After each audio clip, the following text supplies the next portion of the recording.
Shalom, teman-teman yang dikasih Tuhan. Saat ini saya rindu membagikan renungan firman Tuhan untuk memberkati kita semua. Diambil di dalam Yeskiel pasal yang ke-25, ayat yang ketiga, berkata demikian. Katakanlah kepada Bani Amon, dengarlah firman Tuhan Allah, beginilah firman Tuhan Allah. Karena engkau menyerukan syukur mengenai tempat kudusku waktu kekudusannya dilanggar, mengenai tanah Israel waktu tanah itu dijadikan sunyi sepi, dan mengenai kaum Yehuda waktu mereka harus pergi ke pembuangan.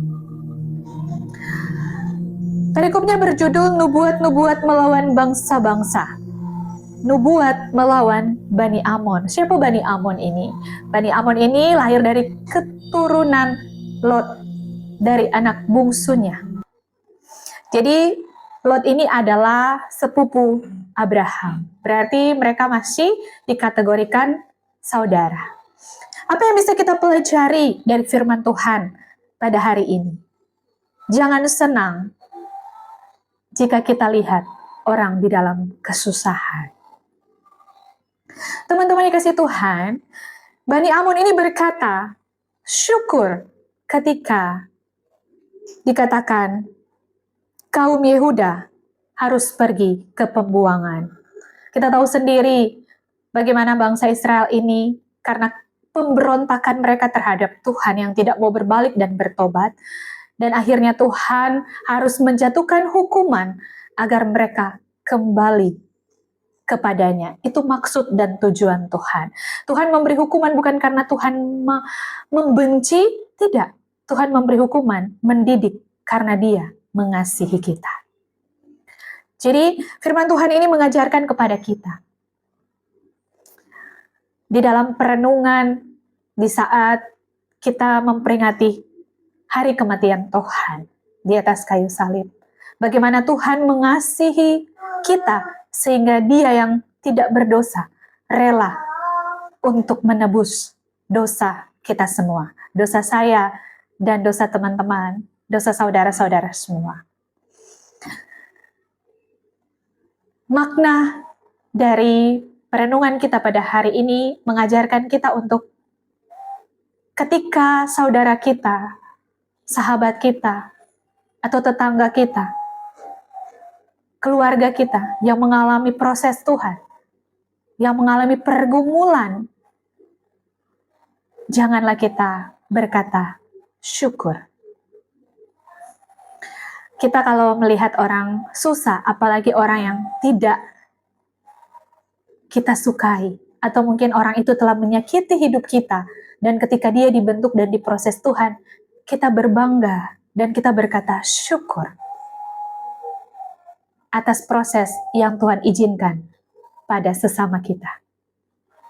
Kalau kita memiliki hati seperti itu, maka kalau kita baca di ayat 6 berkata, sebab beginilah firman Tuhan Allah, karena engkau bertepuk tangan dan mengentakkan kakimu. Ibaratnya Bani Amon ini bersorak-sorai karena keterpurukan bangsa Israel di dalam pembuangan. Serta bergembira dengan segala kebencian di hatimu terhadap tanah Israel.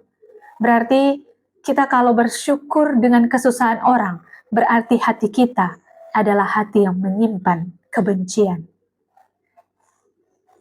Oleh sebab itu, sungguh aku akan mengacungkan tanganku melawan engkau dan menyerahkan engkau menjadi jarahan bangsa-bangsa. Aku akan melenyapkan engkau dari tengah bangsa-bangsa dan membinasakan engkau dari negeri-negeri serta memusnahkan engkau, maka engkau akan mengetahui bahwa akulah Tuhan.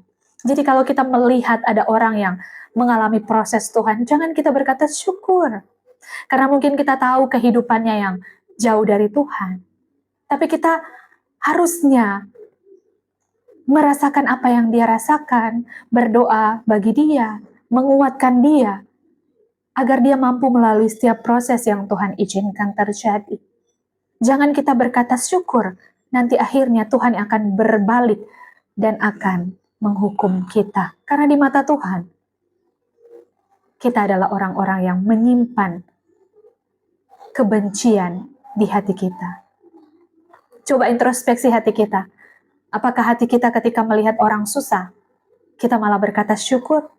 Atau ketika kita melihat orang susah, kita berkata, di dalam hati Tuhan mampukanlah dia untuk melewati setiap proses kehidupan.